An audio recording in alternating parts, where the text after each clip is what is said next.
Nancy and Richard Lyon live a perfect life. Very warm and friendly, very caring for each other. They seem to have lots of friends. They seem to enjoy each other. In a perfect neighborhood. The people who lived there believed that they were somewhat insulated from the ugliness of the outside world. Or so it seems. In reality, nothing can protect them from each other. I mean, this was a long, ongoing killing. Some very elementary mistakes. Trying to process that information in my mind, like how on earth could that happen? Love may be blind and marriage bliss, but divorce is murder.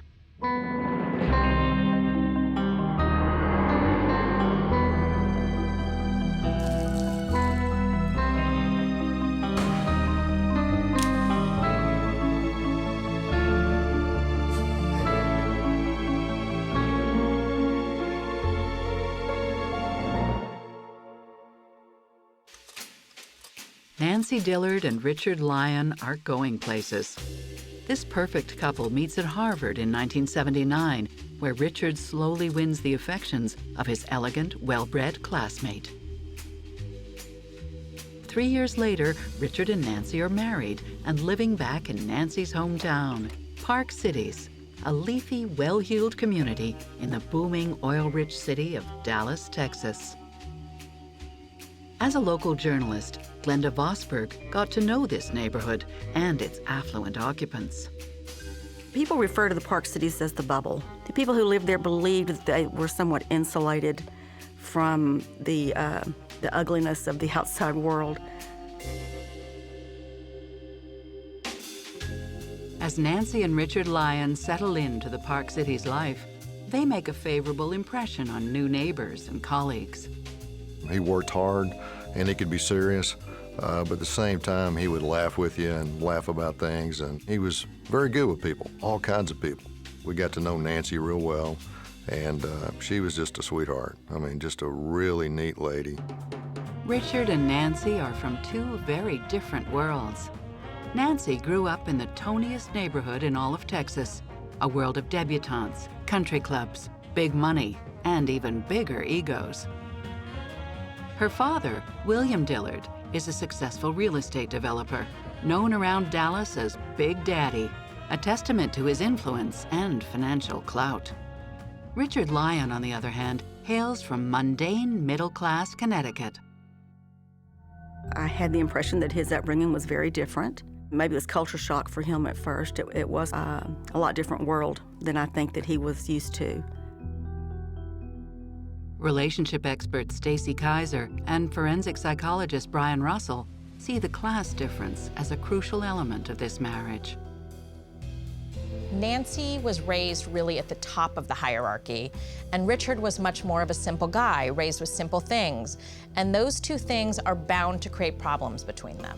I think that in some ways he was probably particularly attractive to her precisely because he seemed to have a little bit looser approach to life. When people are raised differently, they have different expectations about what life will be like as adults and when they're married. And he could feel resentful that he's having all kinds of pressures that he never feels he signed up for. Despite Nancy's family money, the couple adopt a surprisingly frugal lifestyle. Very humble, not like a lot of people with old money that were snooty and seemed to be above everybody else. They had a house in Highland Park, but it was a duplex, very simple lifestyle. Richard drove an old '65 Mustang, and it was not a classic car. It was an old beat-up car that the floorboards were all rusted out. He had to put rubber floor mats in there to keep, water and mud from coming up on his suit legs. It was pretty funny, actually. This couple may be low-key, but their careers are on the up and up. Big Daddy finds them well-paid jobs in real estate.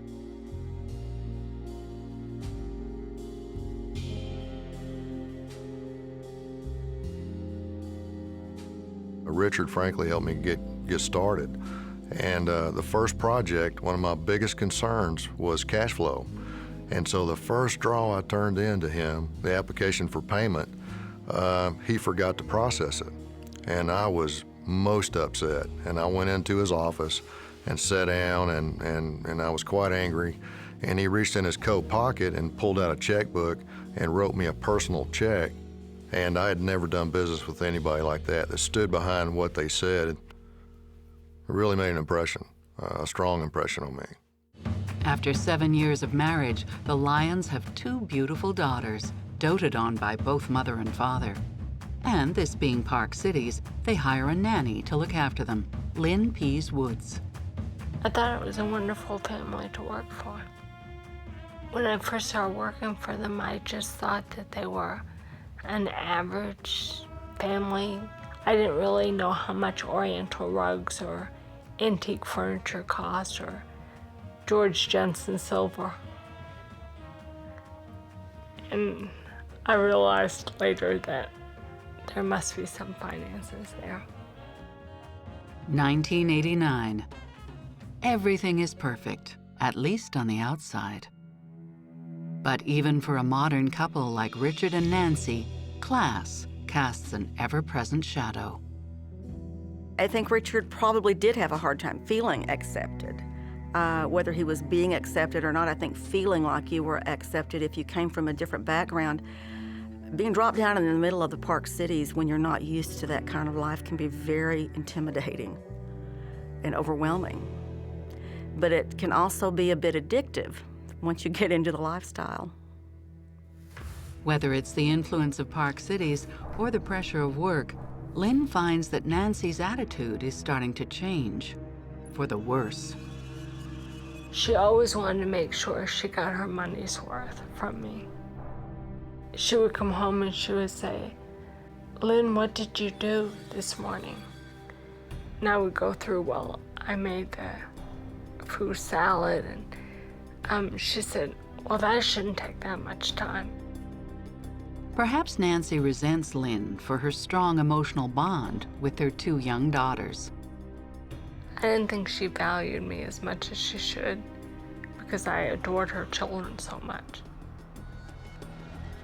But Lynn finds Richard friendlier and more generous. He was nice to me.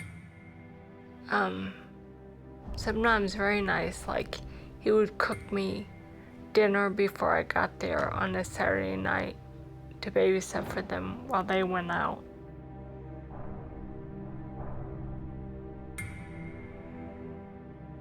There's also some friction within the marriage.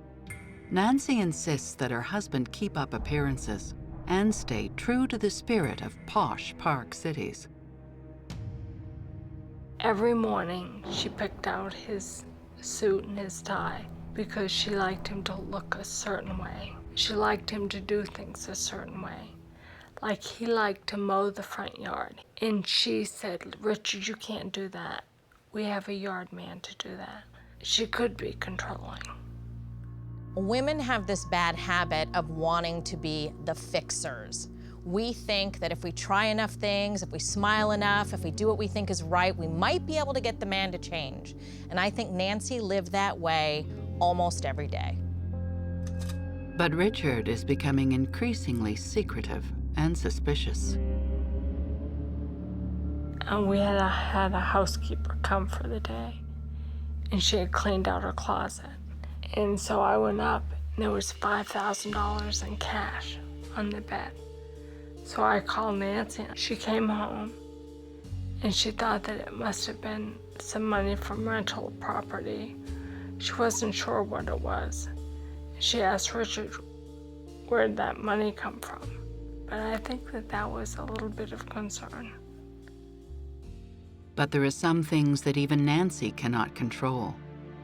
At a detox center in Tucson, Arizona, her older brother, Bill Jr., is undergoing treatment for alcoholism. The Dillard family, with Richard in tow, pay him a visit. They undergo family therapy sessions in an attempt to help his addiction. Nancy feels compelled to confess some shocking family secrets. In their early teenage years, she and her brother would often engage in sexual play, a relationship bordering on incest. Perhaps these skeletons from Nancy's past were better left buried. Her brother, Bill Jr., may not have appreciated airing their secrets in public, And the admission did nothing to help Nancy and Richard's sex life. The impression was that her emotional problems affected her relationship. She was a little withdrawn from him, maybe even a little cold sexually, and that maybe that part of their marriage was not up to what Richard wanted. Even if it's just a case of two kids playing doctor and nurse's children, it could easily affect Richard. You don't want to think about your life partner having had any kind of physical contact like that with a relative. I think that a supportive husband would have tried to do whatever he could to help his wife do the work that she needed to do in therapy, or do whatever she needed to do to sort of get past that in the marriage, and be patient with her as they tried to restore their normal marriage relations with one another. Perhaps Nancy's confession has pushed Richard away. Perhaps it's her controlling behavior. Whatever the true reasons, he starts looking outside the marriage for solace. I was shocked at that. Nancy found out. And she was very upset.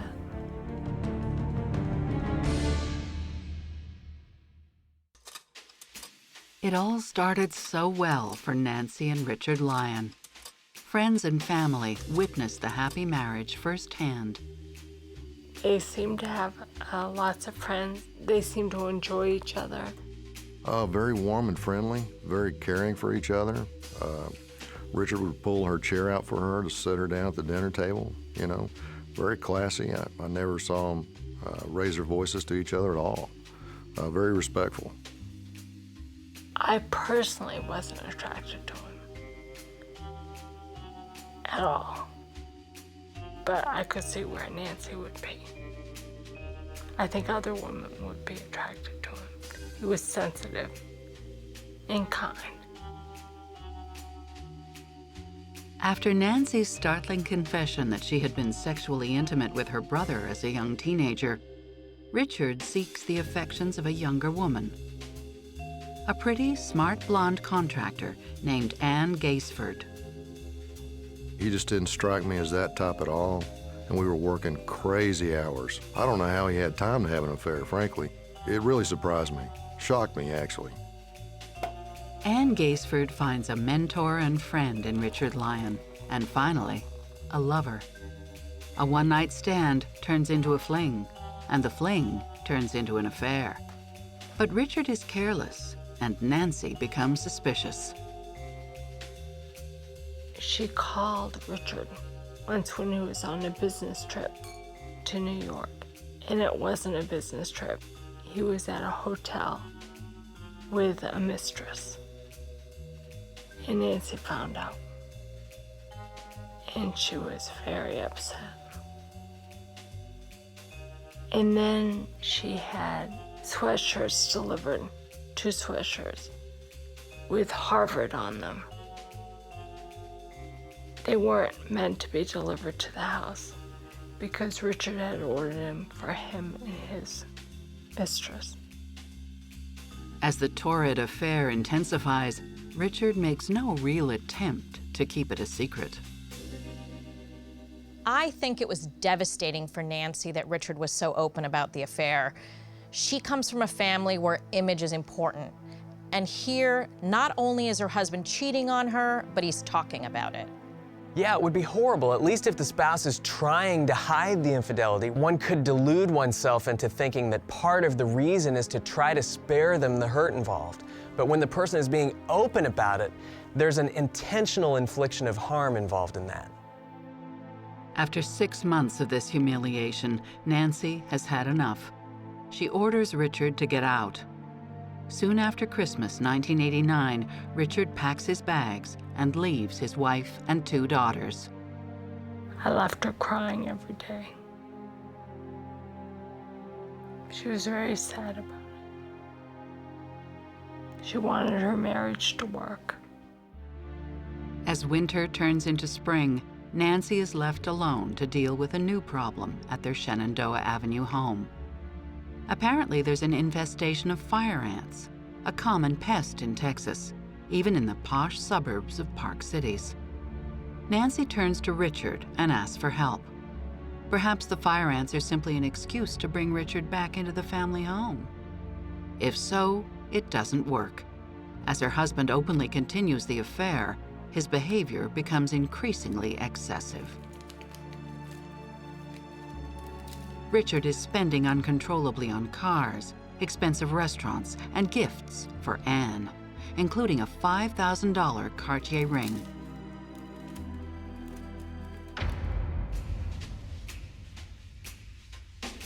He was buying expensive jewelry, and she knew she wasn't getting any of it. And so that was a warning sign to her. And she confronted him about those things. She was very upset.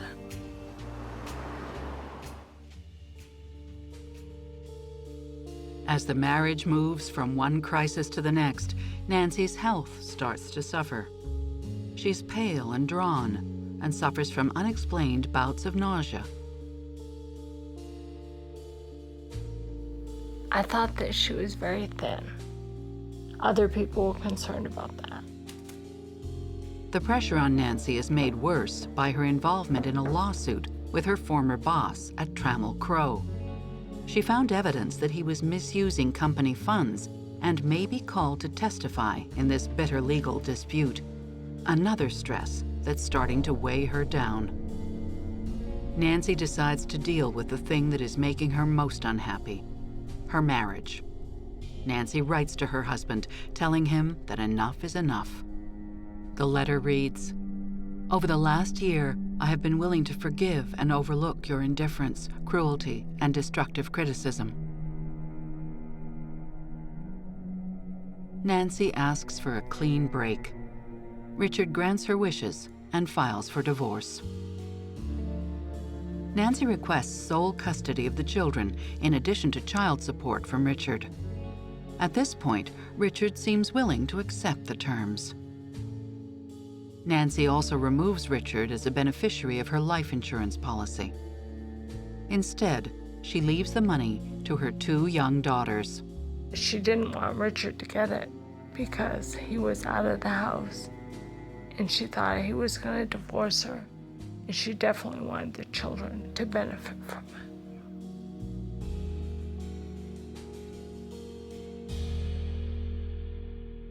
As the divorce proceedings get underway, there's an unmistakable sign that Richard is unwilling to let the marriage die. Nancy receives an unexpected gift, a gift that she assumes is from her husband. She brought it in, there was a note to a very beautiful woman that I think so much of, or something like that. And so I was like, oh, Nancy, this is so nice. But she was a little dubious about it. These small gestures of reconciliation seem to be working. Nancy and Richard even go on dates together. Nancy seems determined to repair the damage and start over. She didn't want to be a divorced woman. I think she was very success-oriented. And she wanted to live up to what her father would have expected of her, which would have been success in a marriage. I think Nancy is reluctant to end this marriage for a couple of reasons. First of all, she's invested a lot of time and energy in molding this man into the kind of man she wanted. And so to give up on that would be a defeat. I also think that she comes from a family where image is important and people tend to stay married. So she wants to keep that image up and she wants to keep the marriage going. While Nancy pours her energies into reconciliation with Richard, his presence does not seem to help her health, which continues to fail. So I went and took good care of the children for the weekend, and they went skiing. And they came home, and I said, "Did you have a nice time?" And Nancy said, "I was sick the whole time." Apparently, she was vomiting the whole time of the ski trip. No, she did not have a nice time. Still, as the year draws to a close, the prospects for saving this marriage grow brighter. Richard instructs his attorney to halt the divorce proceedings. He also promises to end the affair, lying to Anne that Nancy is suffering from a rare blood disease. That Christmas, Richard and Nancy even take a family vacation together. But 3 weeks later, the real reason for Nancy's sickness will be revealed. She was writhing in pain. I never could have imagined that that was Nancy. Nancy Lyon has endured her husband's infidelity, but is determined to make her marriage work. By January 1991, just as the marriage seems to be getting back on track, the unexplained nausea that has been plaguing her for months becomes impossible to endure. As her pain becomes severe, Richard rushes his wife to the hospital. A family friend, Gary Perkins, finds him in a state of shock. He seemed very distraught, very upset, very worried about what was going on. Did not seem himself at all. Dr. Ali Bagheri, then a resident at the Presbyterian Hospital in Dallas, is the first doctor to see Nancy. I first examined her, was in the emergency room that morning when I came on, and she was a lot of distress, and she was very sick. She was in a lot of pain, and she was having a lot of nausea, vomiting. The symptoms are typical of a severe stomach flu. But Dr. Bagheri believes she's suffering from something more serious. She was writhing in pain, and she kept asking, please help me, please help me. And she had a lot of abnormalities in her electrolytes, and she also, her liver enzymes were very, very sky high, very elevated. Dr. Bagheri orders a battery of tests, suspecting Nancy has ingested something toxic. I came out of her room, and her husband, Richard, arrived, and I talked to him outside the room. He introduced himself. And then I told him we had also sent some additional tests. And I said, well, this is the checking for heavy metals, including like lead, mercury, and the minute I say arsenic, his pupils dilated. I mean, I was looking right in his face, and look on his face, he goes, what makes you think about the heavy metals and arsenic and so on? Why are you checking for those things? I said, well, nothing. I'm just checking those for the sake of completeness. Nancy's father, William Dillard, seeks out Dr. Bagheri with what he believes is some vital information. So he pulled me to the side. He goes, well, I didn't know if you knew this, but Nancy and Richard, they've been having some rough times in their marriage and marital problems, and they've actually been separated recently. Dillard tells the doctor about the bottle of wine given to Nancy 4 months earlier, which he believes made her sick. She took the bottle in and she drank some of that wine. And she later on became very ill, and she was throwing up. She had some nausea, vomiting, so on. Suddenly, an unexplained illness may be turning into something far more sinister. Her condition was not getting better, and she was seen by multiple consultants. They were all seeing her, and everybody was puzzled. Lynn, the family nanny, is shocked when she sees Nancy's condition. I saw her, and I never could have imagined that that was Nancy. She was so bloated, and she was so sick, and it was very sad. By the next day, Nancy's organs begin to shut down. She sinks into a coma. Her condition had deteriorated, and they had to put her on an artificial life support and mechanical ventilation to maintain her oxygen level elevated. At this point, Richard and the Dillard family have a very tough decision to make, whether to take her off life support. My intern approached me, came to me and said, hey, everybody have decided to withdraw care on Nancy, and her husband came to me and they have discussed it all, and that was their decision. Something's not right. Dr. Bagheri decides to ask whether Nancy's parents agree with the decision. And I understand you all had made the decision to stop life support and turning off all the medications. And he said, no, who told you that? He had no knowledge of this. By then, I knew there was something, I had a very high level of suspicion, and I knew there was something fishy going on.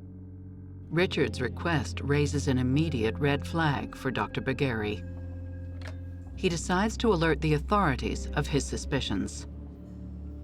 So I called the medical examiner's office, and I told him, listen, I have a patient here, and she's critically ill, and I suspect foul play. The family disagreement becomes moot as Nancy suffers total organ failure.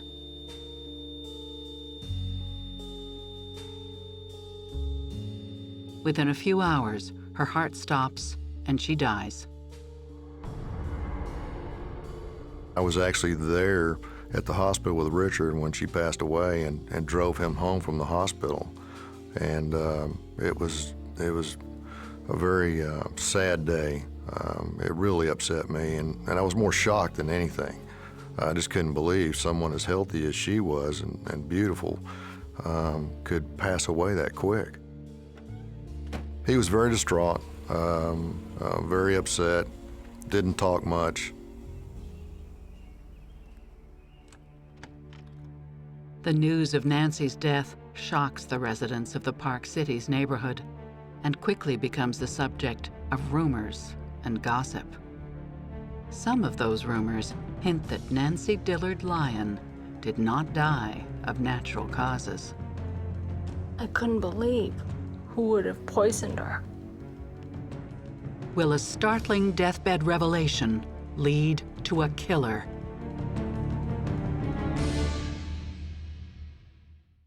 Nancy Lyon, long-suffering wife, doting mother, and adored daughter of a high-profile Dallas family, is dead. The official cause of death is declared to be septic shock, but the doctors and her parents suspect foul play and order an autopsy. Meanwhile, Nancy's husband Richard starts the process of tying up her financial affairs. I said, well, Richard, if you're gonna look into the life insurance policy, don't be surprised if it's been changed. And he said Nancy would never do that without discussing it with me. In fact, Nancy did change the policy. Their 2 children will now receive all the money. I think he wanted the money. Wouldn't anybody prefer $1 million to nothing? News of the doctor's suspicions have now reached the ears of the Dallas Police Department. Detectives pay Dr. Bagari a visit. They asked me everything from the beginning till the end, what had happened. And what Dr. Bagari has to say will shock investigators. He recounts the last conversation they had before Nancy slipped into a coma. She told him that she'd taken unmarked pills given to her by Richard. She said, well, he has been giving me this capsules, and he said, these are vitamins, these are good for you. She also tells Dr. Bagari about an outing to the movies. Richard bought her a soda with something suspicious floating on top. It was dark in the theater, and then she said she took a sip out of it, and she said it tasted awful. And she looked in the cup, and then there was a powder, and it was like a powdered aspirin. Finally, the test results come back. The heavy metal screen confirms the worst. Nancy has been poisoned with arsenic. Her urine arsenic level was sky high, very elevated. So, I mean, it was arsenic poisoning. And then you put all the piece of puzzle together, the labs, everything else is all fit. Arsenic kills slowly and painfully. At first, there are headaches, vomiting, and diarrhea. Then convulsions and cramp. Lungs, kidneys, and the liver start to fail. With high doses, coma and death are inevitable. Nancy Lyon dies from a poison that used to be called inheritance powder. The medical examiner, they called it the cause of death was acute on chronic arsenic poisoning. They had found arsenic in all her organs, including her liver, her spleen, her lungs, her hair, nails, every organ in her body. The autopsy proves that the poison was ingested over many months. Her death, if it proves to be murder, amounts to a long and deliberate act of homicide. The case becomes a criminal investigation, and the police focus on the most obvious suspect. 4 months after Nancy's death, Richard Lyon is charged with first-degree murder. Friends and neighbors are stunned. I couldn't believe who would have poisoned her. I didn't assume it was Richard. I didn't know how she got poisoned. I was shocked, and then trying to process that information in my mind, like how on earth could that happen? Or I couldn't believe that they had arrested him. You know, it really upset me, like what on earth is going on? I just couldn't understand that at all. Arsenic is kind of a really terrifying way to murder someone. It was a high-profile family, so it was everyone knew the people involved. They just seemed like a loving married couple to me. And I wouldn't have thought that in loving parents. I couldn't imagine this ever happening. I thought he was innocent, you know, just based on his character and the way he conducted himself around me. And he was a very stand-up guy. We knew, we were convinced that he did it. I wasn't convinced I could prove it. Richard was our only suspect really we ever had. We knew it was going to be circumstantial, and it was going to be difficult because of the personalities and the notoriety. What's more, Sims has no direct proof that Richard administered the poison. Well, originally, we looked really hard to try to put arsenic or poisons in his hand where he would have obtained it, evidence to prove that he had access to it. Prosecutor Sims turns to the Lyons' friends, family, and colleagues, exploring motive and opportunity. You had to understand Nancy, I thought, before you could understand how this happened. And I finally understood.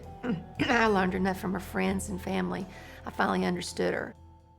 She suspects Richard wanted to keep the family connections without the inconvenience of staying married. He did not want to move outside of the Dillard circle and lose the acceptance in what came with being known as a Dillard.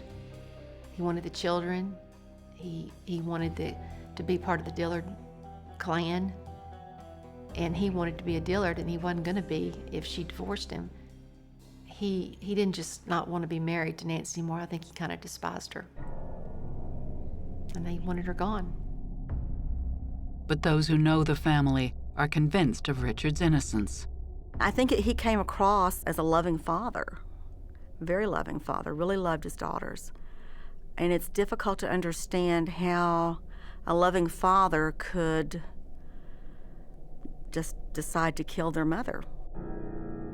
Richard's defense lawyer, Rob Guthrie, quickly dispels the notion that this will be an easy ride for the prosecution.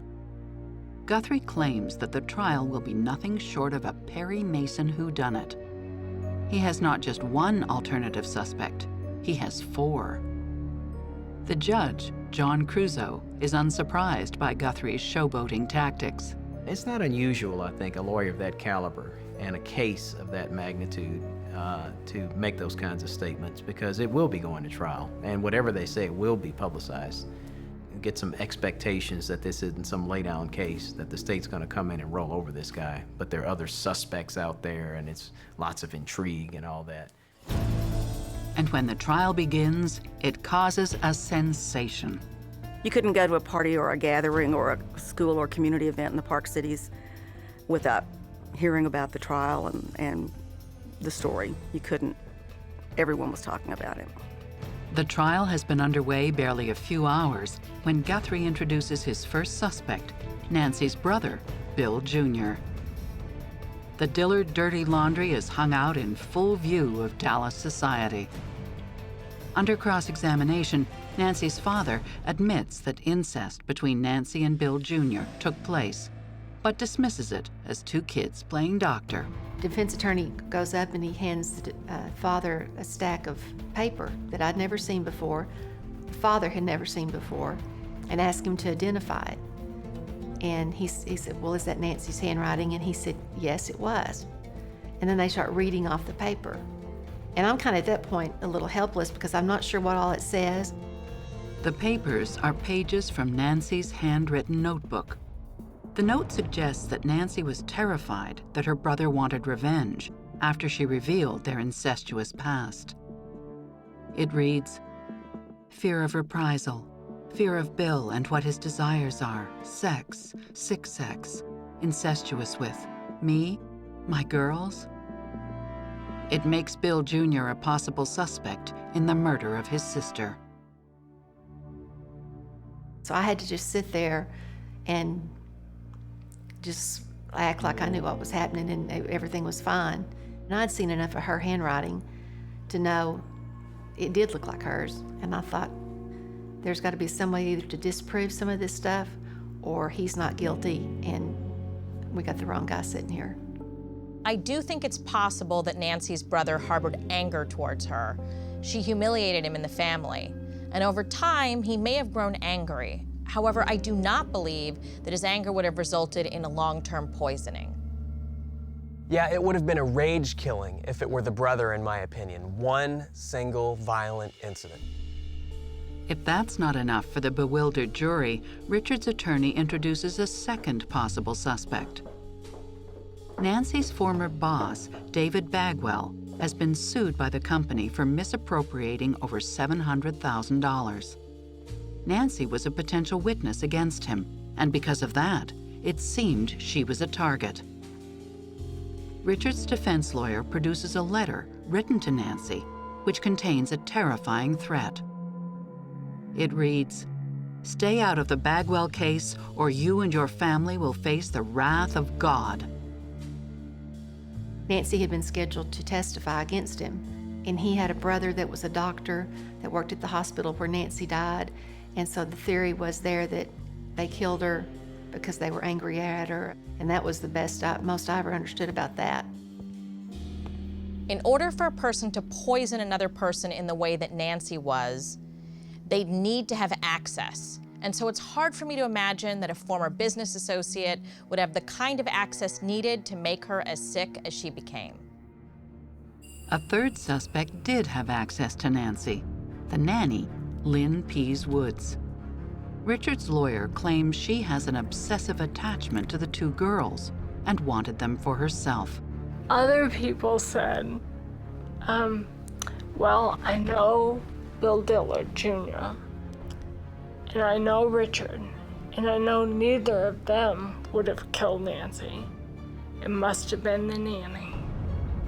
Richard wanted to make it look like I wanted to kill Nancy and have the children at my house. Lynn protests that she never wanted the two girls for herself. I had no intentions of having them live with me. I just liked for them to come and stay. I surely wouldn't murder. I didn't have any criminal history, or it wasn't in my lifestyle or anything. It just was bizarre. The nanny couldn't have been a sweeter, nicer person. And not that you can't be fooled, but we spent hours talking to her. She loved the kids. She would have never, she loved Nancy. This trifecta of murder suspects doesn't do much to deflect attention from Richard. But a fourth suspect is about to tip the case on its head. She was taking the arsenic to make herself sick in order to get him to come home.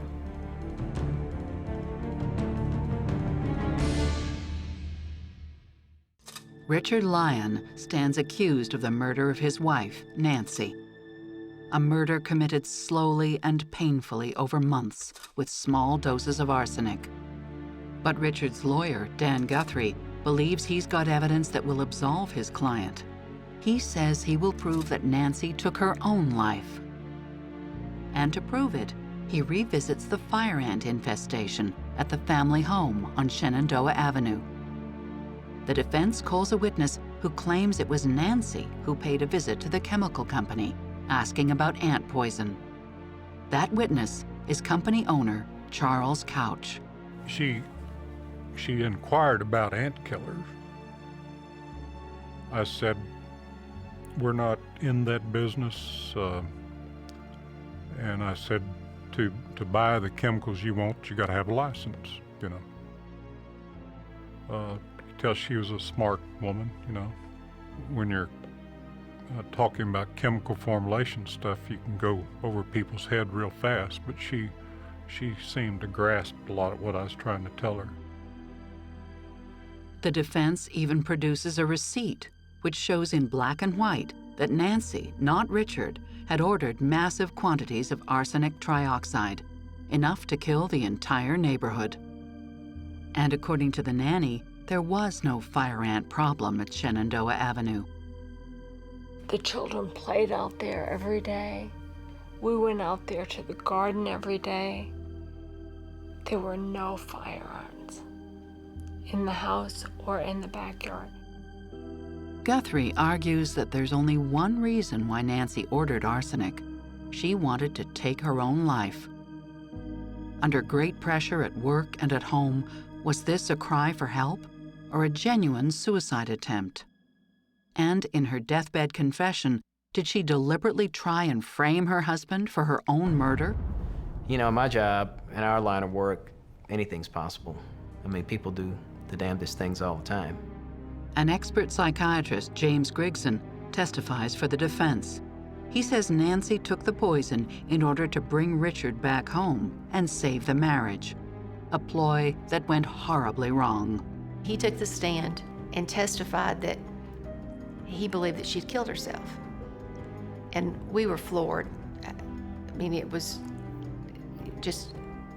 outlandish. And so we kind of sit there with our mouths, our jaws dropped.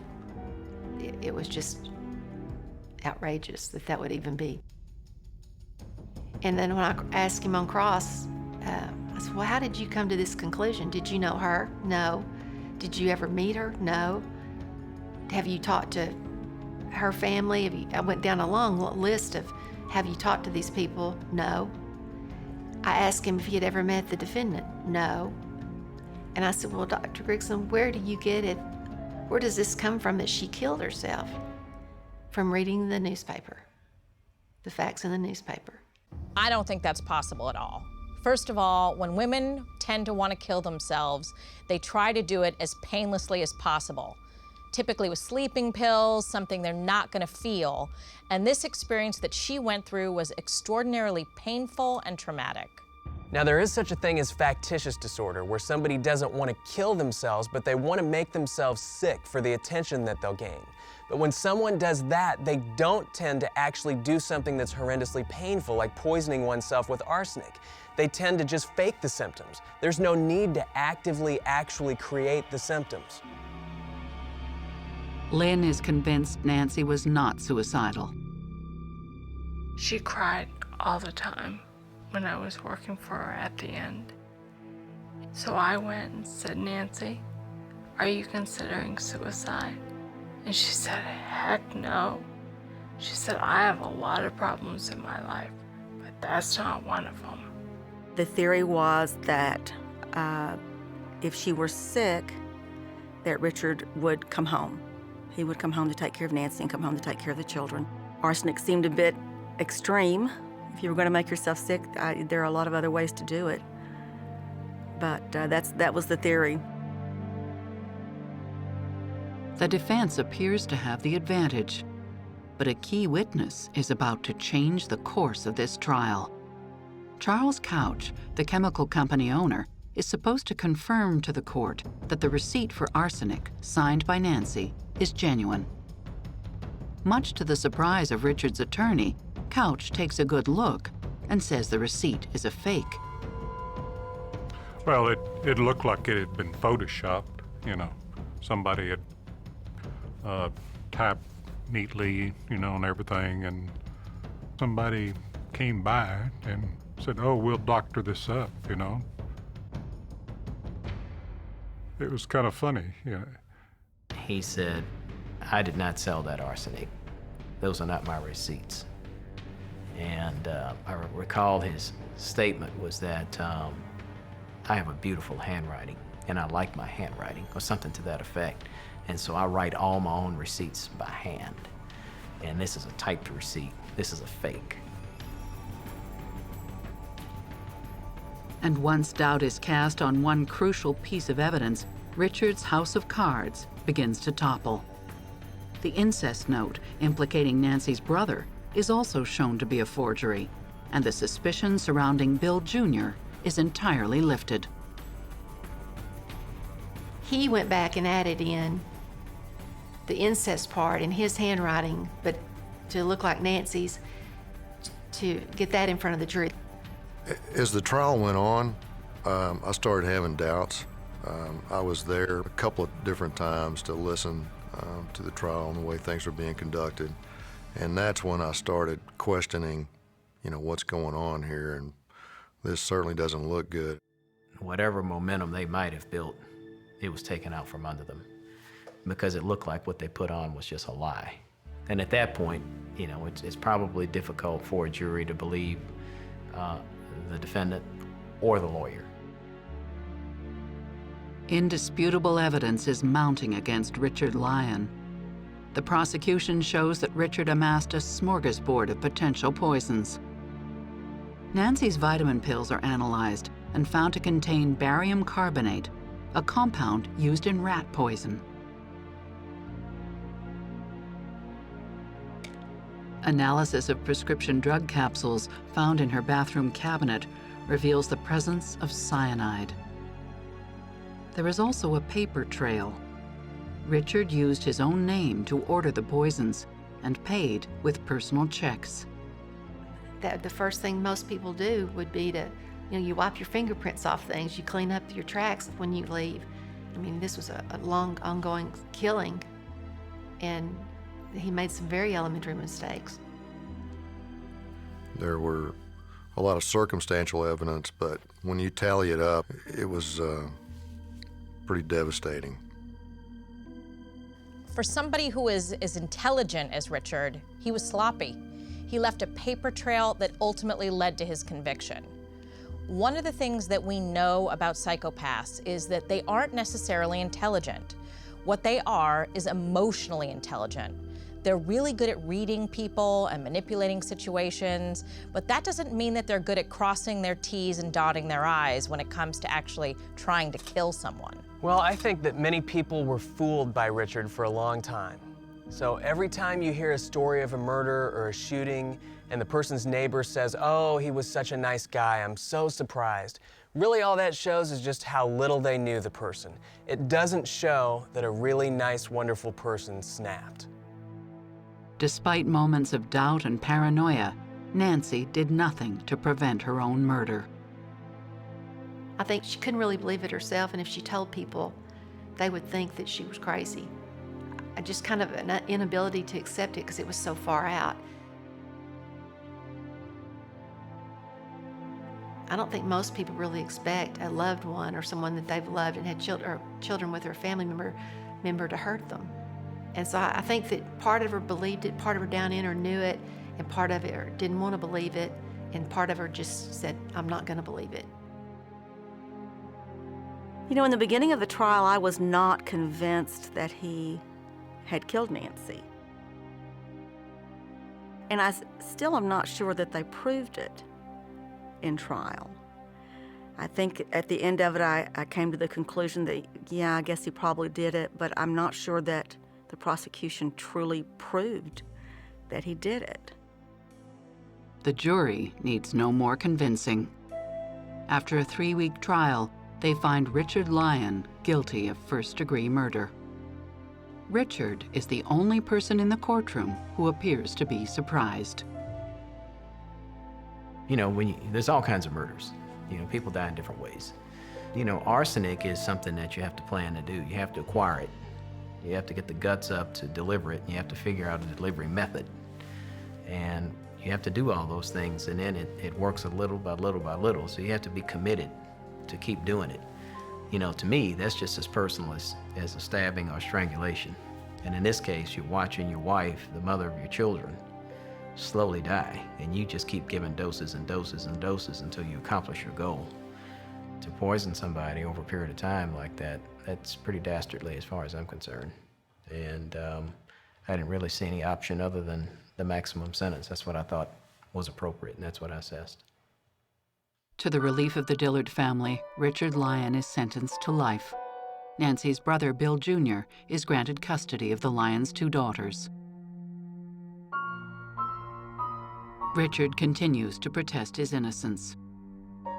He just never seemed like that kind of person at all. I can't even fathom how that could happen. It still is just unbelievable to me. Oh, I was sad. I was sad when they arrested him. I was sad when he was convicted, because that was the end of what I had thought as a very wonderful, loving family.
An ideal life partner.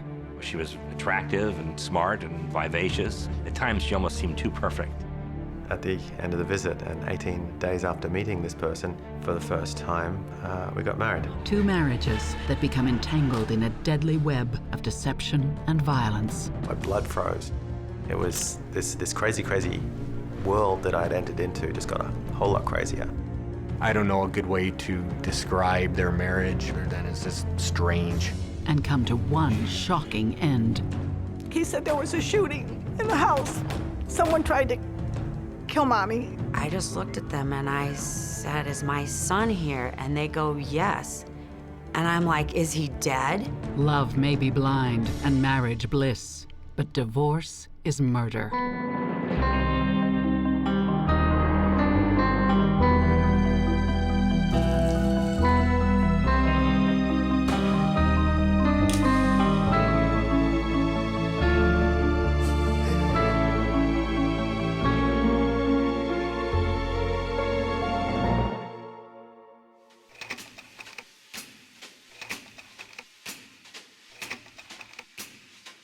(1987). John Pitman, a high-flying medical student in Chicago, catches the eye of Tracey Richter, a bright and beautiful radiographer. She was attractive and smart and vivacious, and she had an ability to read people that I hadn't really ever encountered before. She also sort of had a way of knowing what you were, wanted to hear or were very interested in, and at times she almost seemed too perfect. And she always got good grades in school. And at that time, because her SAT test, she got one of the highest scores, I'm pretty sure, in the whole United States. She has a 145, 150 IQ, which is very, very high IQ, very bright, very perceptive. In 1989, the happy newlyweds move west to the mountain city of Denver, Colorado, where John throws himself into a demanding medical career. I was in a high-powered, high-energy, high-demand residency, 120-hour work week. The residency went very well. Things were very promising. When he meets Tracey's family, the Richters, they give John a warm Midwestern welcome. Very down-to-earth, but I like that. So we all got along just great. We treated him like a son, no different than if he was our son. And up to that point, I mean, he was okay.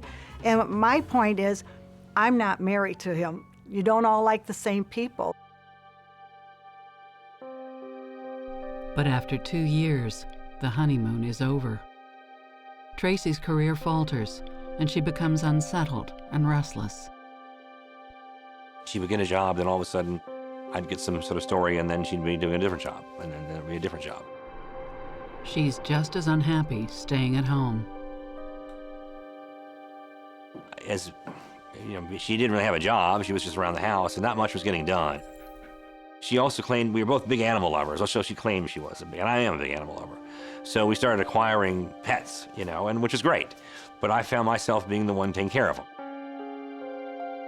Psychotherapist Stacy Kaiser and forensic psychologist Brian Russell see signs of trouble emerging. I think intellectually you can understand I'm married to a man who works a lot of hours because he's building a career and a life for us. And I think emotionally you can still feel neglected. I see this happen with women all the time. Just because I understand that you need to work doesn't mean that I don't want your love and adoration. If one person feels smart and intelligent and capable, and yet it's the other person who seems to be the one who's busy, the one who has the life outside the home, the one who's making the money, getting all the recognition and prestige, you can have a resentment born of that. John's parents never really warmed to his young wife, and their opinion of her is about to plummet. There was a major credit card fraud incident, and that was the first real sign of things to come. My parents had 2 high limit credit cards that someone got their hands on. After thousands of dollars are spent on household items, John's parents investigate the trail of fraud. Their investigation leads to a very surprising source, Tracey. When you take the credit card, how it was used, where it was used, who the lists of suspects were, which is a very short list, it really started to look like it was her. She was adamant in her denials. I mean adamant. She basically said there is in no way was she involved with this in any way, shape, or form, and anyone who would accuse her of such, you know, was out to get her. No charges are filed, and the couple try to put it behind them. But the atmosphere within the family remains chilly, made worse, according to Anna, by the birth of their son. I was out there when Bert was born, and I think the 6 weeks that I was out there, if you would put all the days together that John was home, maybe it would come out to a week. But even when he was home, he was always very distant, very much to himself. It was difficult for John to show affection, and he didn't seem to have attachments. Whoever's at fault, the couple's arguments become longer, crueler, and more frequent. She became difficult in a hurry. She had an explosive temper, which I had never seen before. There became a cycle where no matter what happened, all of a sudden it was my fault, you know, and that was I was responsible. And you know, you certainly shoulder your share of the blame, and maybe a little bit extra, and that's fine. But I began to really notice that she never really took responsibility for anything. It looked like she just was looking for something to complain about on a daily basis, and to create a picture of enemies, you know, surrounding her, including me, and certainly my family. She would go to work somewhere, and then there would be some horrible incident. I remember she said that some boss's son sexually harassed her and, you know, was accusing her of all sorts of things. So there would always be some sort of blow up, some big incident. As the tension escalates, Tracey's temper takes a dramatic and violent turn. It was, again, something really minor. I think my shoes were out of place or something really tiny. And she just absolutely exploded. And it was not like anything I'd ever seen. It was almost like an animal. And she turned to me and said, you know, you're never gonna leave this house alive. She comes out of the bedroom waving a gun. Now, I knew we had a gun, but I didn't know that's what she was getting. But once I saw it, I basically dove out the door as soon as I saw that. I heard the gun go off, and she appeared at the front door and was super apologetic, and I'm so sorry, and you know, all of a sudden, that entire mood and rage was gone, just gone. John calls the police, but Tracey insists she had no intention of shooting him. As Tracey was charming, very passive, and very apologetic, She then explained to me that it was a suicide attempt, that she wanted to kill herself. Which, you know, I mean, she shot in the air, and I didn't see what happened. I did not see her physically shoot the gun. I mean, it was possible. She was distraught. She brought the gun down, didn't realize it was loaded, and it went off. I find the claims that John would say she tried to harm him funny, because at the time, never once did he ever accuse her of trying to harm him. Never once. Stacy Kaiser and Dr. Brian Russell see a marriage in serious trouble.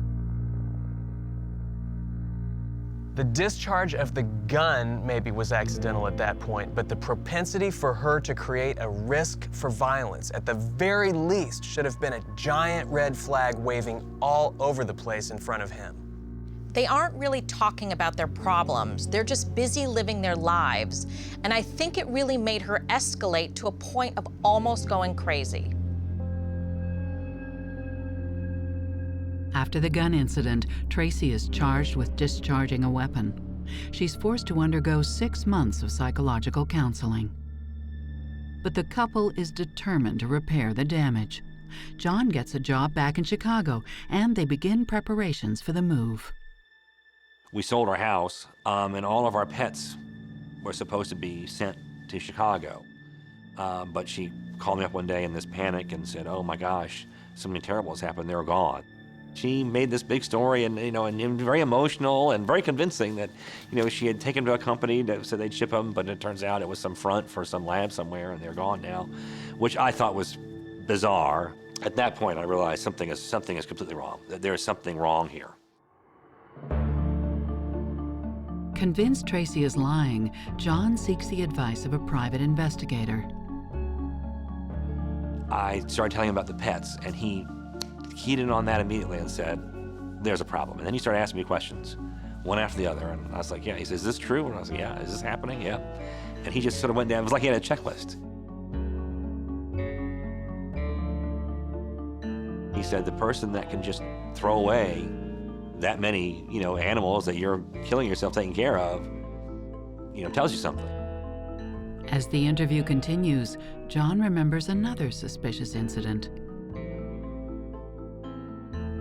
She had asked me multiple times to increase my life insurance, and I was like, "Well, why? I'm just a resident. I mean, it's not like, we have big assets to protect or something like that." But she really was persistent, really, really constantly badgered me about that, and I didn't do it. John's fears proved to be justified. He concluded the interview and he said, "Yeah, you definitely need, you need to hire somebody because your life's in danger."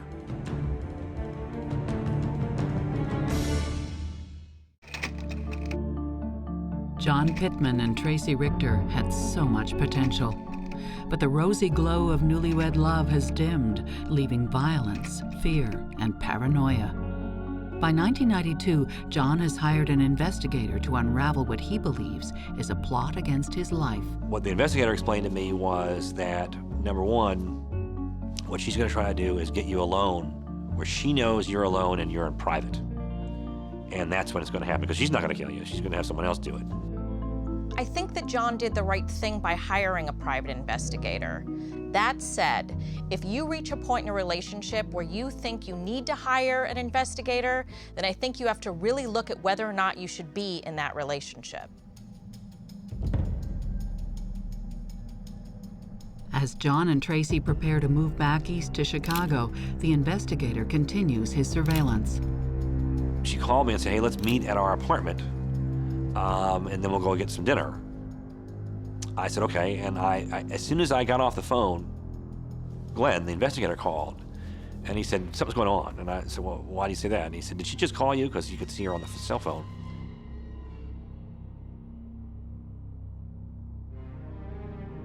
He said, what did she say? And I explained, and he said, "Well, you got a real problem." And I said, "Why is that?" He said, "Well, your apartment is due east, and she is headed straight west as fast as she can go. And he said, whatever you do not go to your apartment, and you need to go to a public place right now." Sure enough, she called a few minutes later and said, "Oh, I'm at the apartment. Where are you?" She wasn't at the apartment at all. She was up in the mountains at that point. John never discovers whether there really was a hitman lying in wait. But his fears are heightened when the investigator reports that Tracey is associating with some very shady characters. He said they're living under assumed names. He said the vehicles they drove were registered to other people. She spent 7 different nights with 4 different males, something like that.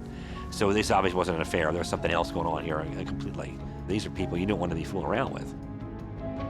So with that, I, was very thankful that I had gotten out of there alive. I didn't need any more convincing at that point. That was pretty obvious to me that she really had a problem. 4 years into their marriage, in fear for his life, John moves out of the family home, leaving his wife and 2-year-old son. Initially, Tracey refuses to accept that the marriage is over.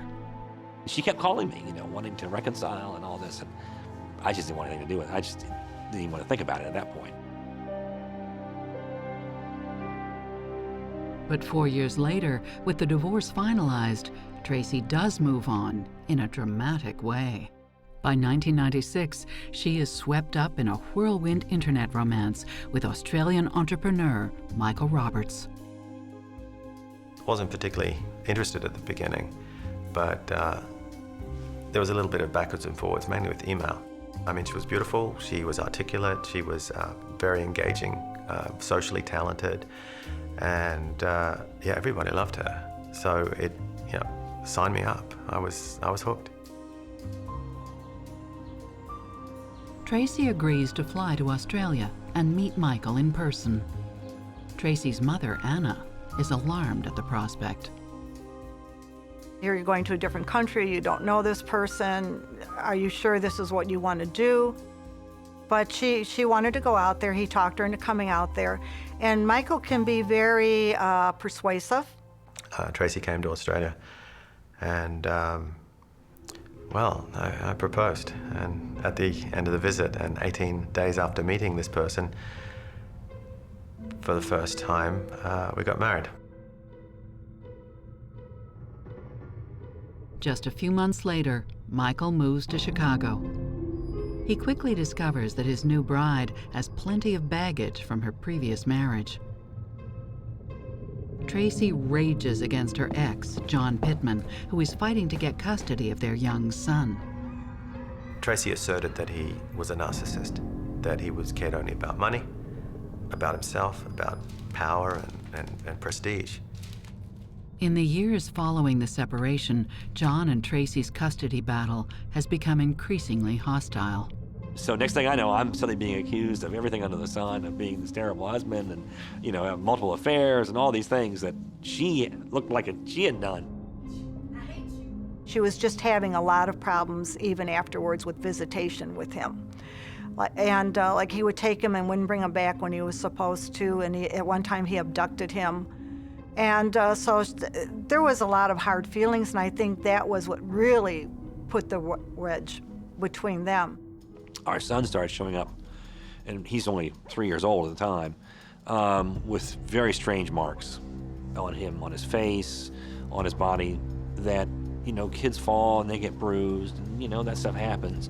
But these look strange to me. And I started asking him about it, and at first he really wouldn't say much about it, but then he started telling me that his mother had hit him, which was a real shocker to me. That was a shocker. I did not see her ever being violent towards her child, and I didn't expect that. Tracey makes a startling accusation that throws the custody proceedings into chaos. We walk into court, filing a motion, all these things, and they turn around, their attorney says, well, we have physical evidence that he's been sexually molested and that his father is the responsible party. And I was in shock. I was stunned. All of a sudden, flyers started appearing on all the cars around the hospital, naming me as a child molester, and they were all putting on the windows of the cars in the parking lot right across from my apartment. John denies everything and fights Tracey's accusations tooth and nail, but Michael believes her and stands loyally by her side. I adopted the battle as my own. My time, my money, my resources, my emotions. I put a big hedge around the family to protect them from this monster, Dr. Pitman.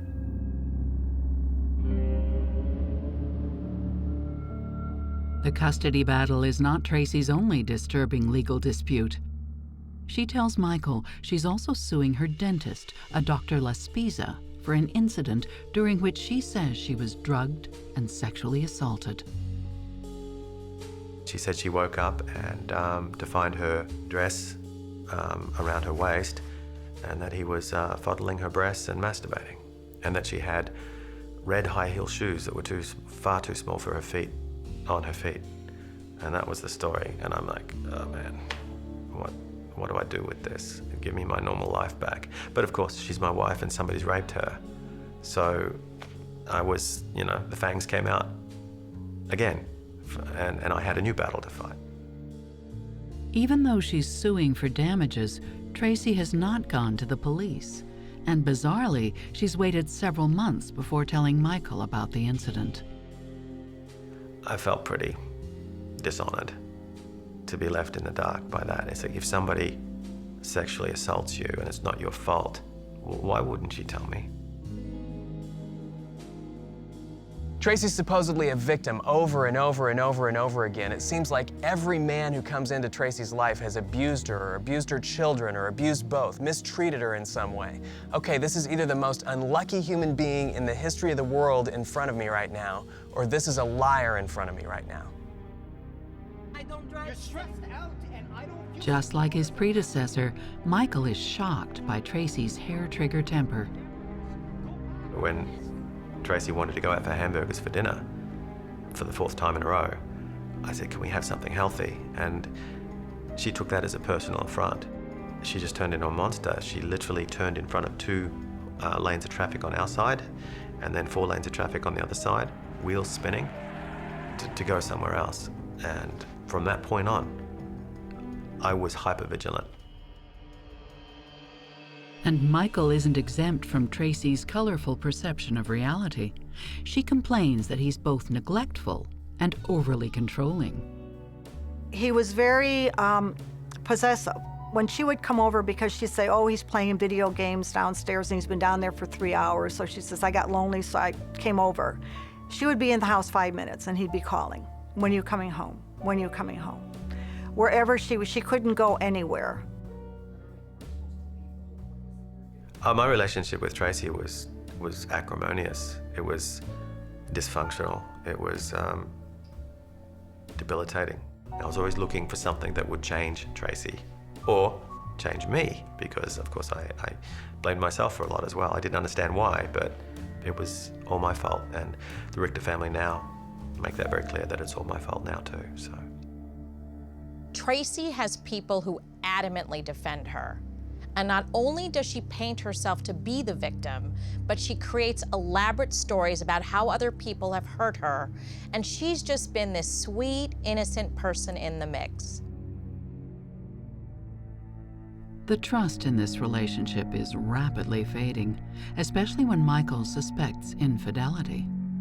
One thing that she claimed before we even met the first time was that she was a model for Black Velvet whiskey, and that she would do these modeling gigs and it was always in a short black velvet dress, but never brought a paycheck for it, and sometimes would come home sooner than the trip to wherever she was going would have taken and have showers when she comes home.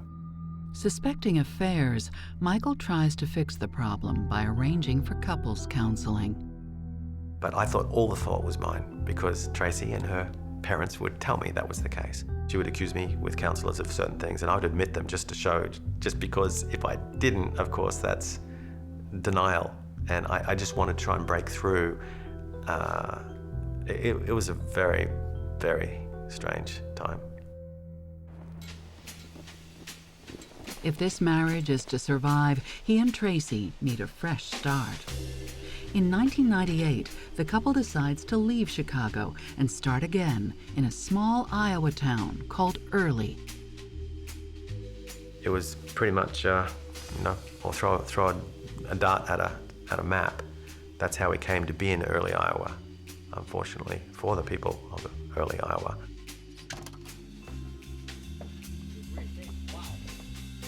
By the year 2000, they have 2 children together, giving Tracey's son a new brother and sister. Michael's business is flourishing, and the family seems content. The move from Chicago to Early was a breath of fresh air for me. There was just so many stresses in my life, and it was away from what I thought to be unhealthy influences. But his optimism quickly fades. The family is about to be caught up in an inexplicable tragedy. He said there was a shooting in the house. Someone tried to kill Mommy.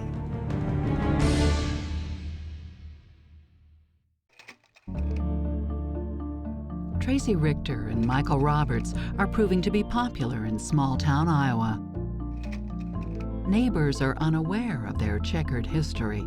Tracey's ongoing custody battles with her first husband, John, the sexual assault claim against a dentist, and her alleged affairs in Chicago. Mona Weedy, a local real estate agent, has no idea that her life will be tragically transformed by her new neighbors. They seemed very, very friendly. You know, they were just, very pleasant people, outgoing, kind, considerate. You know, they just seemed like really nice people when they moved to the community. The couple's lavish spending makes a considerable impression. It was just kind of like one thing after another. They were always fixing up their big Victorian house, and then they got a camper, and then they kind of remodeled their camper, and then they got a brand new camper and kind of showed it off and bragged about it. And pretty soon they got an acreage where they had their Arabian horses, put up their little white picket fence, and they were just always spending money. Mona takes a job working for Michael's internet business. The marital tension is impossible to ignore. They would always, be talking about the other.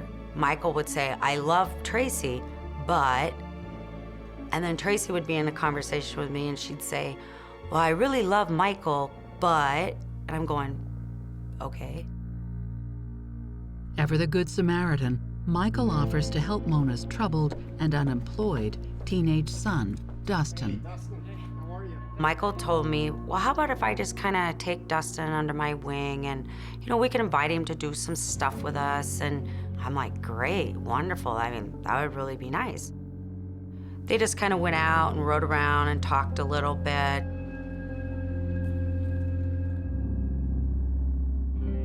It's not long before Mona sees the full extent of their increasingly dysfunctional relationship. One day, Tracey discovers that a bad business deal has cost them thousands of dollars. And Tracey comes storming in the back door. She was just stomping and rampaging and cursing and yelling at Michael. And Michael looked at me and he says, I'm gonna have to excuse you. I'm gonna ask you to go home now. And I said, no problem, not my business. So I just got up and gathered my things and I left. Well, the next day, Michael had called and told me that he had spent the night in jail. And I'm like, what? So she started literally kicking her boots through both the drywall on both sides. It would come right through. And she was doing this right over a 220-volt heater. So I put my arms around her to pull her back because I actually thought she was going to electrocute herself. I didn't throw her to the floor. I didn't drop her to the floor. I actually laid her down. And then I stepped back because she was hurting me. An hour later, local police receive a call from Tracey and Michael's home. And then red and blue lights outside. And that was it. Police officers, guns drawn. I came to the front door. I said, what's up, guys? I said, put the child down, put the child down. I was taken away. Very much like what happened with John, where there was this explosion of anger. She starts going crazy. She's kicking the wall. She seems to be seeing red. He's having a hard time getting her to focus. This is definitely a pattern. Meanwhile, Tracey's ex-husband, John Pitman, is pressing his case for custody of their son. She hadn't behaved well as a co-parent at that point, and she was going to have problems in the Illinois court. That was number one. She had made a second abuse allegation that had failed, and obviously things were falling apart at home with her and Michael because they'd gotten into a fight, and he ended up in jail. Custody disputes, allegations of abuse, and a sexual assault case should provide enough drama for any married couple. But what happens next turns this drama into a tragedy. I was supposed to contact Tracey about some work that she had for Dustin. She goes, oh, we've just got a whole bunch of copies for him to make. She said, just send him down in the next day or two. And I'm like, okay. Later that day, Mona receives a horrifying telephone call. My nephew called me on my cell phone, and he had told me something really bad had happened at my friend's house down the street. And the house is all taped off, and there was a fatality, but he goes, I don't know who. And I just personally thought Michael had shot Tracey or Tracey had shot Michael. And my husband goes, I think Dustin's car is at the Roberts. I'm just like, I want to see my son. I want to see my son. And they're like, you can't. You need to go home.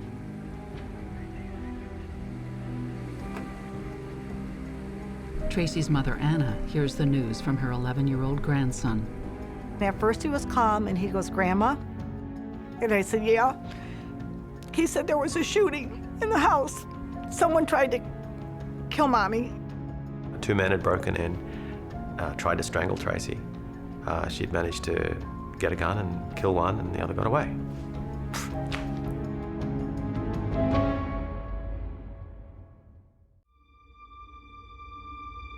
December 2001.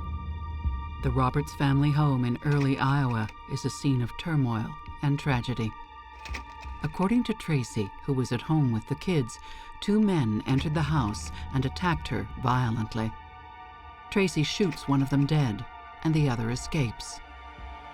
The dead man turns out to be a familiar face at the Roberts home, Dustin Weedy. I just looked at them and I said, is my son here? And they go, yes. And I'm like, is he dead? And they go, yes. It was just like, you got to be kidding me. My blood froze. It was this crazy world that I'd entered into just got a whole lot crazier. Family and investigators try to piece together this horrific chain of events. She heard someone come in downstairs, and she thought it was Michael coming home early. Saw 2 men coming up the stairs, didn't recognize them. She says, I just turned with the baby, and I start running towards the bedroom. Ran to the boys' room, handed my daughter to one of the boys, was pulled back by a ponytail, closed the door while being pulled back, was strangled, fell unconscious. Tracey says the attackers tried to strangle her with pantyhose. From what I understand, when Tracey woke up, she pushed herself back, and they hit the wall, and she got away. She got up, ran to the room, got underneath the bed, was able to get a gun out. And then she just laid there between the bed and the wall and just started firing in the direction.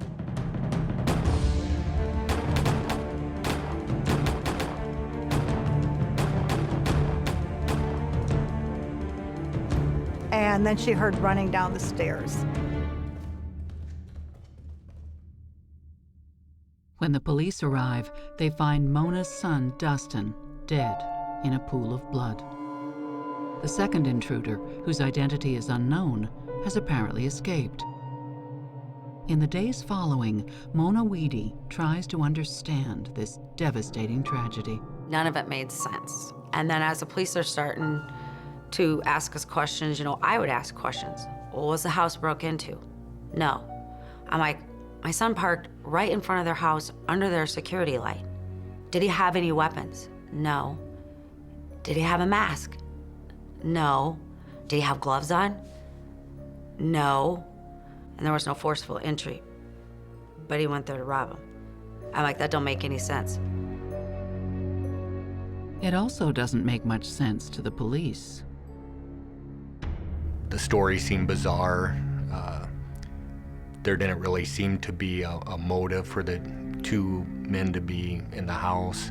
They decided to maybe go in a house and steal some guns or steal some jewelry or maybe even attack Tracey sexually. But the problem was every kind of corner that they turned led to a dead end. Dustin didn't have any friends. Dustin didn't really want anything from the Roberts other than to be their friends. Tracey's not short on enemies. Could one of them have hired or persuaded Dustin to invade the Roberts family home? Everyone's got a theory. Michael's first thought is that the dentist, Dr. Lespisa, who allegedly drugged and sexually assaulted his wife, is involved. 3 days before, we were in Chicago. We were ready to go to trial with this guy, a jury trial with this guy, for the alleged rape. I said, you have to look for in Chicago an Illinois number plate. It's got to be. I just knew it was Lespisa. Anna suspects Michael. She feels he reacted strangely on the day of the shooting. He was so cold. I mean, the look on his face, his eyes, I mean, it was scary almost to the point. And he didn't really ask any question. Tracey points to the acrimonious custody dispute with her ex-husband, John. And every time I would demonstrate how Dr. Lespisa was the obvious suspect in this, she would shoot it down and would bring it back to Dr. Pitman. According to Anna, Tracey is desperate to find out the motives behind the attack. She just couldn't figure out why, and all she kept asking was why. She said, all I want to do is find out why. Mona does not believe for a minute that her son Dustin was killed in self-defense. We didn't know what happened, or why, or how. We really thought that, Dustin walked in on something, seen or learned something he wasn't supposed to, and they had to kill him. And then we were saying they, meaning Michael and Tracey. The thought did come up, was Tracey trying to seduce my son, and Michael came home and caught it and shot him and killed him.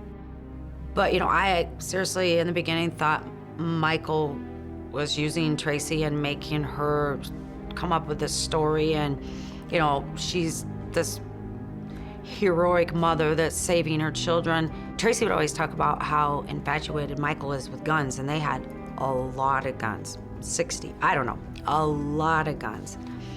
And I'd see them laying around periodically, and they were big guns. They weren't just little guns. They were all kinds of shapes and sizes, and I was kind of like, those are scary. And that was another reason why, you kind of thought Michael did it.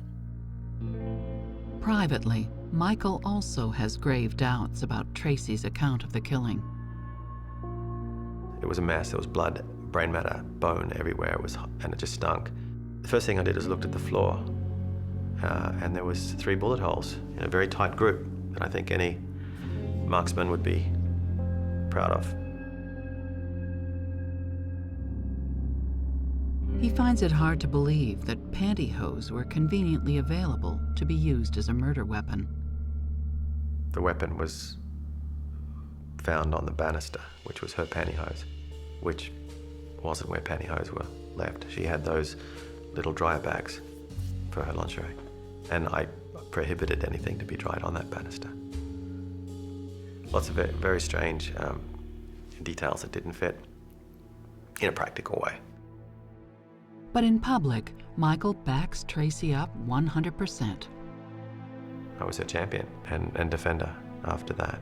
When people would question motives, question evidence and so forth, I would always be able to present it in a way that puts her in the most favorable light.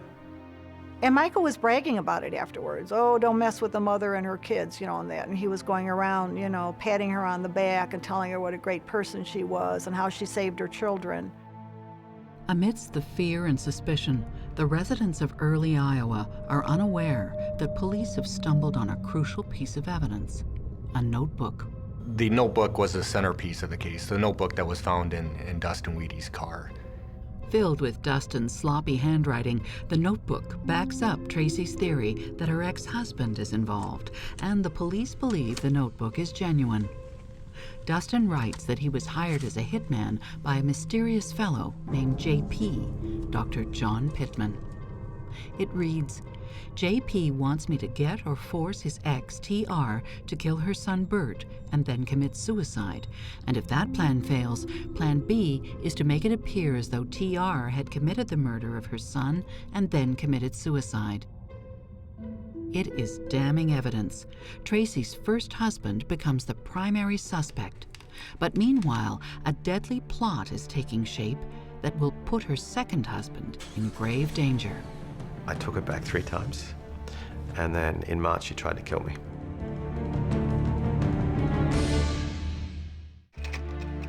Dustin Weedy has been shot dead by Tracey Richter in an apparent act of self-defense. Dustin's handwritten notebook suggests that Tracey's first husband, Dr. John Pitman, is involved. But lead investigator Trent Villada has some doubts. I still have yet to find anyone to believe that a nationally recognized plastic surgeon would have decided to hire Dustin Weedy as an assassin for Tracey. That it doesn't make any sense. It doesn't make any sense that they would know Dustin. It doesn't make any sense that if they wanted Tracey to die, that they would ask Dustin to do it. I remember hearing something from someone that I was being implicated in, and I thought, well, you know, how ridiculous is that? But, you know, what else is new?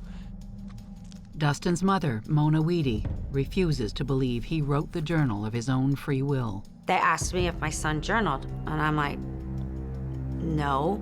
I said, not Dustin, he hates to write. We could barely get him to do his schoolwork, let alone for Dustin to journal. Investigators begin to wonder if Tracey forced Dustin to write in the notebook in an attempt to set up her ex-husband. She was going through another custody dispute with John Pitman, and John Pitman was the guy she hated most in the world. And there's no court in the world that's going to give custody to a guy that's accused of a murder for hire. The notebook is kept secret from the public, the press, and all the potential suspects. Police believe that anyone who has knowledge of the journal could be complicit in the death of Dustin Weedy. The investigators, they were waiting to see who was going to come forward and start talking about the notebook. Meanwhile, Tracey and Michael's marriage, already on the rocks, is held together by the slender thread of the Dustin Weedy shooting. It gave me a passion, it gave me something to focus on, and allowed me to make excuses for Tracey's behavior. I thought that there was going to be follow-up attacks because I still thought that Pitman or Lespisa or somebody's involved, so I'm hyper-vigilant. I was living in a war zone. Tracey's obsession with John Pitman and the custody dispute continues. And Michael, well, he's about to get a real wake-up call. I'd caught Tracey in another affair, late 2003, early 2004, and I took her back 3 times. And then in March, she tried to kill me. He now realizes that Tracey was trying to drug him with sedatives in order to kill him. You have to understand that I was under a systematic drugging campaign. Best I can estimate 2, maybe 3 weeks. I mean, I was in some sort of narcotic psychosis, and I went to sleep in the car, but I didn't know that she'd started the engine and was trying to kill me with carbon monoxide. I don't know a good way to describe their marriage or what went on in that house other than it's just strange. One night, while I was sort of semi-conscious. I mean, I was there. I can remember everything, but there was no resistance to anything. And she rolled me up in a sheet, big safety pins, pinned me, tied me up like a cocoon, sat on top of me and put a plastic bag over my head. So I had no oxygen for close to 10 minutes by my best estimates. I was just stuck, and I didn't think I had a choice. I didn't realize, because you put a frog in cold water and start boiling it, the frog will never try jumping out, it'll boil to death. That was me. He saw these things, it was getting hotter and hotter, and he just acclimated and justified and explained. And then the next thing he knew, boom, there was an explosion. What can happen sometimes is that a person who is inclined to give another a second, a third, a fourth, a fifth chance can end up enabling that person to be out there endangering people much longer than they should. When Michael finally does go to the police, he can't persuade them his life is in danger. I'm the guy, you know. It's usually the guys that do the abuse. Fearing for his life, Tracey's second husband finally jumps out of the boiling water. He changes the locks and files for divorce. Michael calls John Pitman, a fellow survivor of a Tracy Richter marriage. And my first comment with him was, "Let me guess, you're afraid for your life." And he said, "Yes, very much so." And I said, "Well, that's probably a healthy thing to be." With the second marriage over, Tracey tries to turn suspicion away from John Pitman and towards Michael. Michael Roberts was never a suspect in Tracey's eyes, right up until the day they got divorced. Whoever she hated the most was responsible for the attack.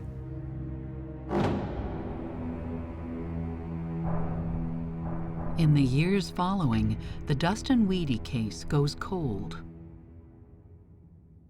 Mona Weedy attempts to bring a wrongful death lawsuit against Tracey, but she can't afford the legal fees. We were getting nowhere. We felt nothing was happening, no questions were being answered, and that was our personal attempt to try to get questions answered. Special Agent Trent Villida never believes Tracey's claim of self-defense. In 2010, 9 years after the fatal shooting of Dustin Weedy, he persuades the new county attorney, Ben Smith, to reopen the investigation. There was just a lot of things that jumped out at me, even in the first hour, that I really spent some time on it that just did not add up. My first inclination was, what are you not telling me about this? Where's the dog in this thing? There has got to be, something that's just impossible, an impossible obstacle or hurdle. So many questions that I'd go to sleep thinking about it. I'd wake up thinking about it. They narrow down the list of potential conspirators. Police find no evidence that the dentist, Dr. Laspiza, is involved. The first husband, John Pitman, has an alibi. That leaves the second husband, Michael, and Trent's prime suspect, Tracey herself. With Ben on his side, Trent decides to take a chance. He engages Tracey in an email conversation. Tracey was only going to communicate me if she thought I was on her side. I told her I was in charge of this multi-agency task force. We were going to discover the identity of the second attacker. Now, I didn't say I believe there was a second attacker, and I know in the back of her mind she knows there wasn't one. But as with any suspect who wants the police to believe them, I knew she would try to become cooperative.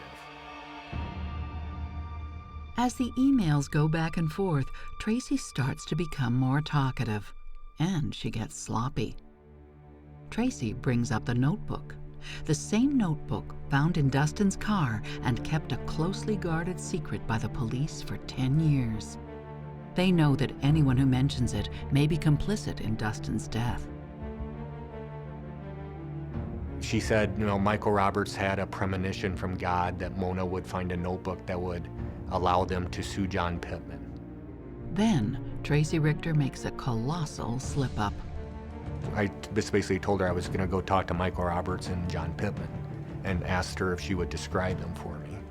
The most amazing thing happened. The one paragraph she used to describe John Pitman was basically paragraph 5 from Dustin's pink notebook, almost an exact quote. For me, that was a huge turning point. That was her saying, in her own words, what was in the notebook. I think that Tracey knew the longer she spoke with me, the worse it was starting to look for her. So I think she needed to end it somehow. But Villida needs more. He needs proof that Tracey knew about the notebook at the time of Dustin's death. There's one witness that may be able to help, a close friend of Tracey's, Mary Higgins. If she knows about the notebook, she would have heard it directly from Tracey. By all accounts, everything that I gathered from the report is that Mary was Tracey's closest friend. And It's not easy to get a best friend to tell on their friend knowing what the stakes are. Trent had always told me that Mary Higgins, she knows something, and I had gotten to know her, met her a couple of times. I guarantee you, Trent, she knows nothing. And I go out there, yeah, she does not want to talk. She doesn't want to talk about it. You know, she's past it, you'll never catch her. And then I said something, we think that we, found something that can link her to this. And she told me, you mean that stupid pink notebook? And I almost got sick when she said it. So Mary Higgins, huge. I mean, absolutely, tying her to that. Once we had Mary Higgins' testimony, that was the case. Finally, 9.5 years after Dustin Wheaty's death, Tracey Richter is charged with first-degree murder. At the trial, Mary testifies that Tracey told her about the notebook soon after the killing. The prosecution argues that Tracey convinced Dustin to write the diary and then shot him dead in an attempt to set up her ex-husband. There's speculation that maybe she lured him up there, promising him sex for writing the notebook, or Dustin loved computers, so maybe she promised him a job with the company, or it could be as simple as she described John Pitman as a child molester, and Dustin would help out the family by keeping Bert away from Dr. Pitman. People, say, oh, she was gonna lose child support. She didn't care about child support, she cared about winning. She cared about beating Dr. Pitman.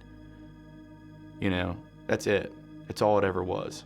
On November 7th, 2011, the jury finds Tracey Richter guilty of first-degree murder. She is sentenced to life in prison. Tracey still maintains her innocence, as does her family. They say that I just can't accept. And I said, I can accept it if it's true, but I know it's not true. And I'm gonna fight, and I don't care. I'm never gonna give up to prove that she's innocent. Look at the lives that have been wrapped up around her and the people who've gotten close to her, what's happened to them. Between me and Michael and the dentist and all these people whose lives have almost gotten destroyed by her. Is that coincidence? I mean, that's a heck of a coincidence. She got first-degree murder, life in prison, without parole.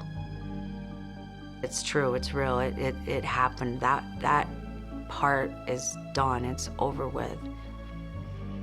I hope Mona knows how deeply sorry I am. Not only did I bring her son into the orbit of a monster, I defended that monster and I insulted her son after he was dead.